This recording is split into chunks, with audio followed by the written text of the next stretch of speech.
Hey guys, I'm Cait and I'm here with Rob from Front Row Live talking about my new single, Forgetful.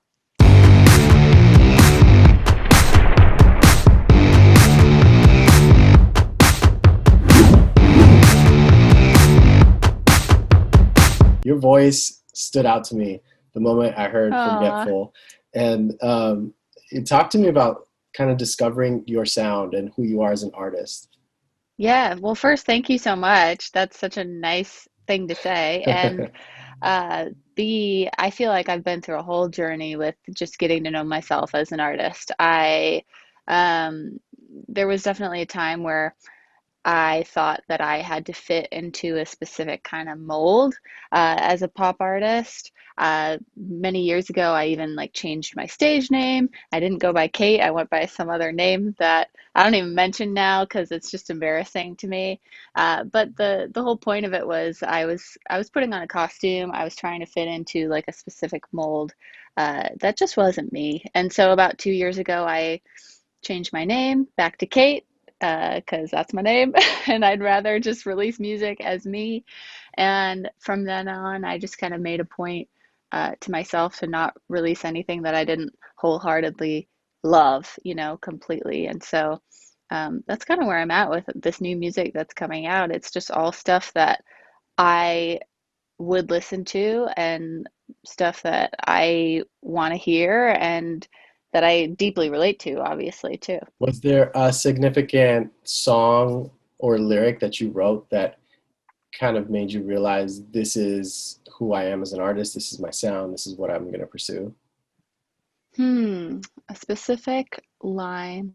I think actually this song, Forgetful, was one of the ones that we wrote it in November 2019. So it's been around for a little while. And I Mm. think when we wrote this song, it kind of set the tone for how I wanted this project as a whole to sound. And I think also I'm notoriously an overworker.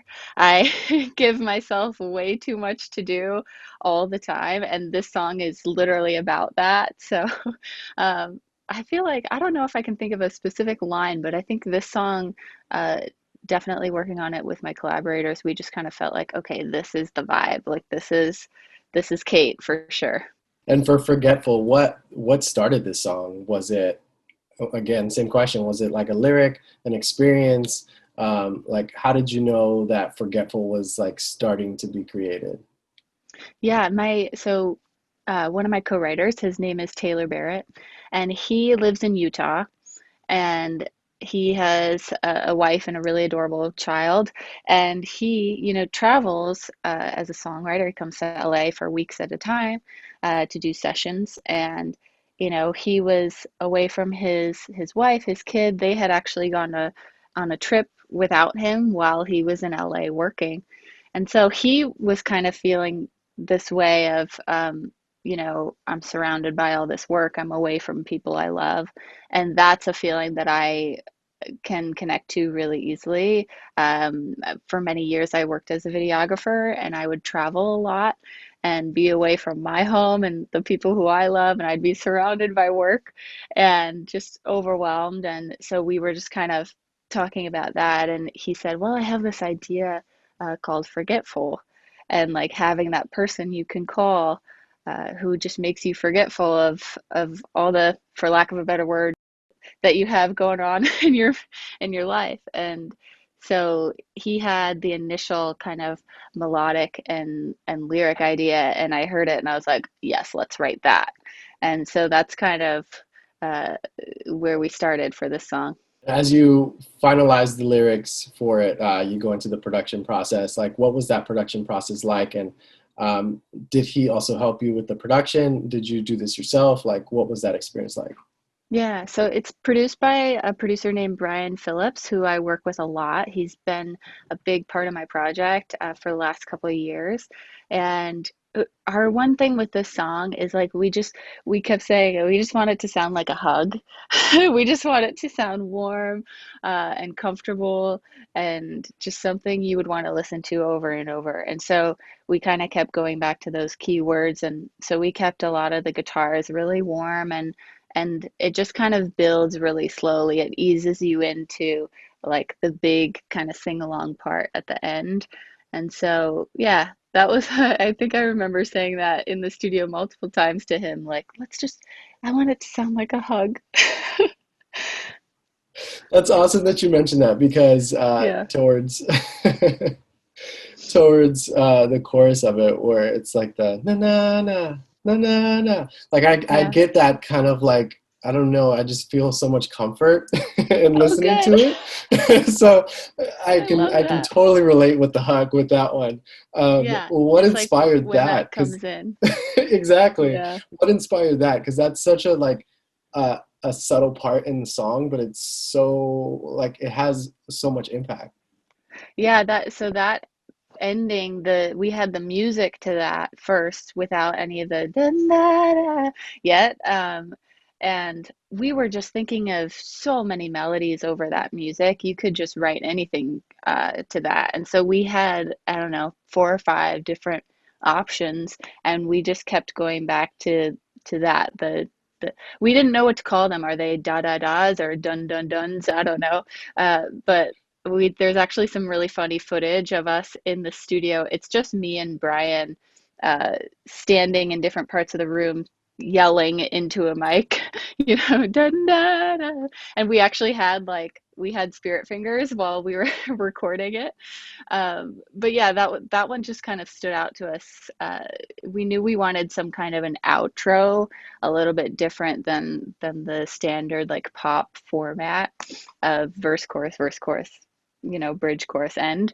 We wanted something new at the end that would kind of lift you and leave you lifted, after you finish hearing the song. So, and that just part of the melody, and that's kind of the highest I sing throughout the whole song. So that just felt like it felt warm and like a hug and comforting. So we were like, yes, it hits all the key points. Let's do it. If that makes sense. I also felt like that was kind of the inspiration behind the artwork with the clouds, Yeah. just because you're kind of, it does feel like you're floating. Um, when did you or how did you come up with the concept of the artwork? Was this like during the writing process of the song, or like after the song was finalized? It was after. I definitely knew I wanted to incorporate clouds just because it felt like it matched the vibe, it matched the concept of the song. Um, And I actually really struggled with the the single cover artwork. I made like two other versions first before I landed on the third and final version. Just because I don't know, I really love the song. I've loved it for many months, and I wanted the cover artwork to really be like a visual representation of what the song is about. And I knew I wanted it to be kind of dream-like, not necessarily real. Um, and so I love that. Yeah, I love that like there's a laptop floating and there's papers flying up and I'm just like laying chilling on a cloud, like on a FaceTime call or something. And I drew it out first before I tried to photograph it. And yeah, it took about 2 days of trial and error before I actually got like a shot that I could work with and make that scene with. So it definitely was a process, but I'm pretty happy with how it came out. I love that you're involved not only in the songwriting, but also like basically the entire creative of this project. Um, Yeah. and was this something that you've always been this way, or was this something that now that we've been stuck at home, getting more creative with things, like it opened the doors for you to do something like this with your music? I've always kind of been that way. I really like the whole process of, well, creating the music and then building a world around it. I've always been a big fan of matching visuals to music and having fun with that. Even before I really knew what I was doing, when I was just like in high school, I would still, drag my mom out with her little point and shoot camera and make her photograph me in a certain way for a song that I had written, and now I just kind of do that on a larger scale. And I'm lucky enough to have been surrounded by a lot of mentors in the visual arts community. And when I first moved to LA, I started working for a photographer just to pay my bills. And she taught me everything about the camera.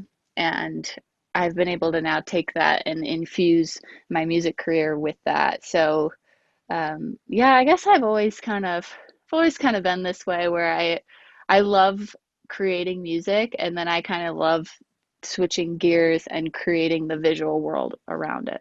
And with that being said, like, what can fans expect for this upcoming video for this single?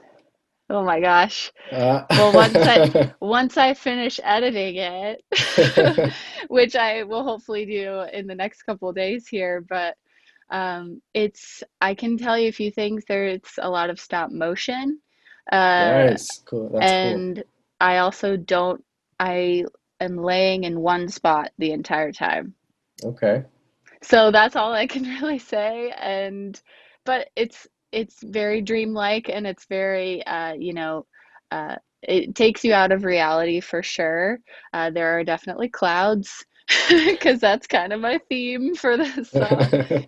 But yeah, it's been fun creating it. It's definitely taken me a lot longer than I initially anticipated, but that's usually the case. And so far, it's turning out really cool. I've just got to finish a few things, but luckily, the people who follow me and my music know that it's me creating it, so I can be pretty honest with them and be like, "Hey guys, I need a few days to finish this edit, so I'll check in and next week." But they're pretty patient with me, so I'm not worried.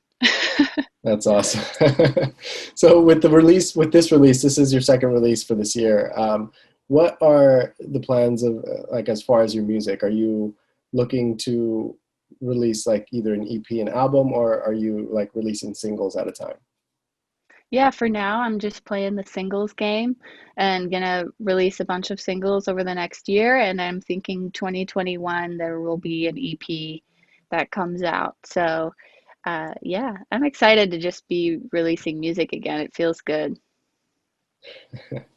And lastly, what was the biggest challenge with Forgetful, whether writing process, production process, or even the creative process? Oh, biggest challenge with Forgetful. I think it was definitely creating the visuals has been the biggest challenge for me. And just I'm just such a perfectionist, and I'm really hard on myself, and almost to a fault. And so I definitely uh, I push myself to the limits for sure, and that's not always fun. And definitely filming a music video by myself. To be honest, I don't know if I'll do that again, uh, just because I think it's much more helpful to have somebody there, even if it's just one person. You get in your head a lot, and you're like, "Is this even good?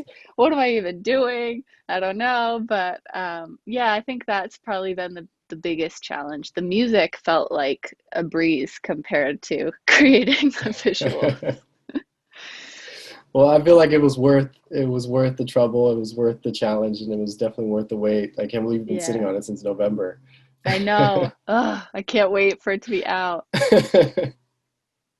Well, thank you again for taking the time to talk to me. Congratulations with the new single, and Thank I guess we'll you. just hang tight and wait for that music video to drop. Yeah, for sure. I promise it's coming. Thank you.